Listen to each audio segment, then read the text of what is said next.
that reminded me. I do have one more part of the dog piss story. There was another day. The second day, it's funny. It's funny. Come on. All right, fine. Tell the dog. Okay.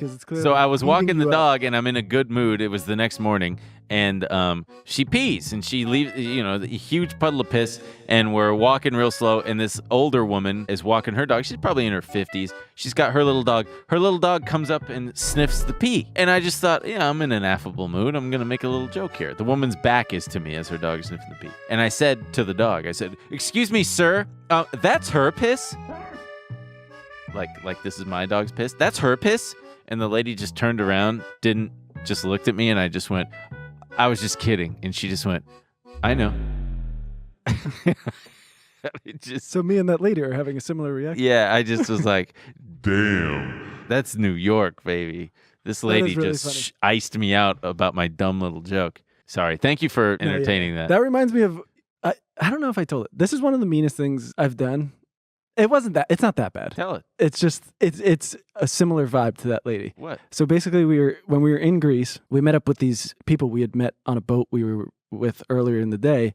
And the dance bars weren't opening until literally like 2:30 or 3 in the morning. So we would sit there and we would just drink until we would go. And so we're with these people and we're just drinking all night and we're like, all right, they're probably open. Let's go over.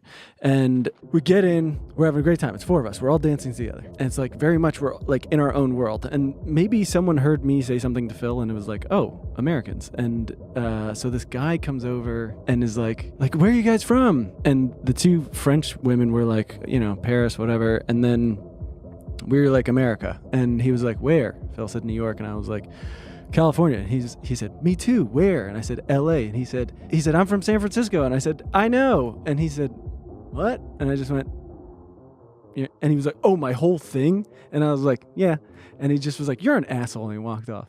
Whoa. But I was just I was like, why are you bothering us? We're doing this whole it doesn't matter. We're not going to connect over anything. Yeah. And I had been drinking for about. Yeah, I get that. It's kind of the similar, oh, you go to UCLA? Do you know John? Yeah. It was like he was gearing up toward that. I don't blame you. Yeah.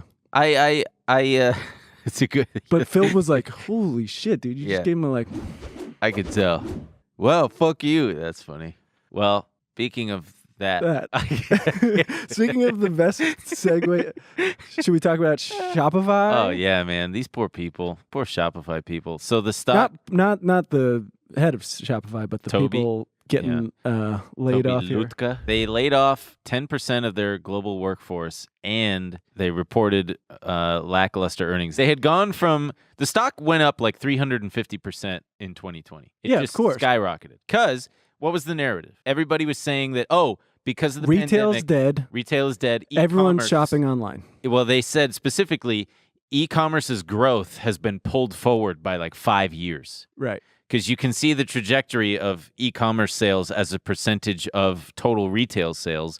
And they were like, oh, the pandemic has permanently changed shopping habits. Right. CEO acknowledged he had misjudged how long the pandemic-driven e-commerce boom would last. And amid a broader pullback in online spending, Shopify would move to cut a number of roles. Yeah, because I can't blame them. But he said it's now clear that bet didn't pay off. What we see now is the mix is reverting to roughly where pre-COVID data would have suggested it would be at this point. It's still growing steadily, but it wasn't a meaningful 5-year leap ahead. So that sucks ass for a bunch of people who just got laid off and, hope they're going to be okay. They did give them all, I think, 16 weeks of severance pay, and I think they said that their stock vesting cliff would just be, so like if you had 3 years left to vest, they would just give it all to you, which is pretty fucking tight, if that's what that means. Yeah.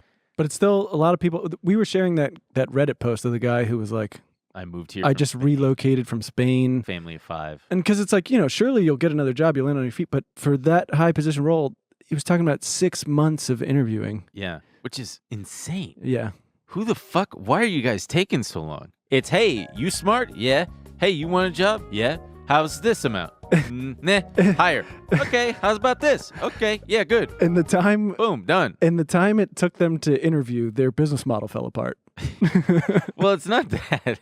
I remember being kind of incredulous toward it, too, because I thought, people's habits are shifting toward e-commerce increasingly, but also people are going to go back to wanting to go be in a store. I mean, I prefer it. Yeah, well, no, sometimes.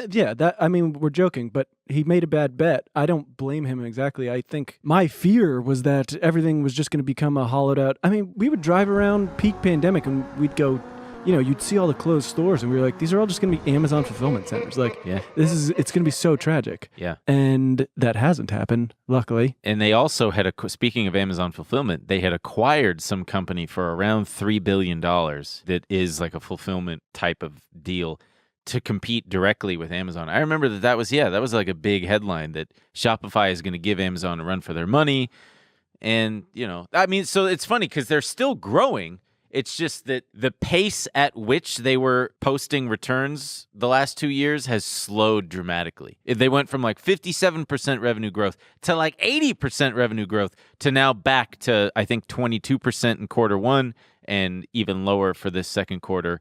And they went from making like $100 and something million in profit last year or 2 years ago to losing like 800 million or something like that. Sorry if I'm not getting the numbers right. But the point is the growth is slowing and that scares the stock. But we asked for comments, crunch those numbers and let Ben know. Yeah, but Shopify's already down 80% from its peak. So one could argue that it's already been priced in because the market, as we've said, is forward-looking.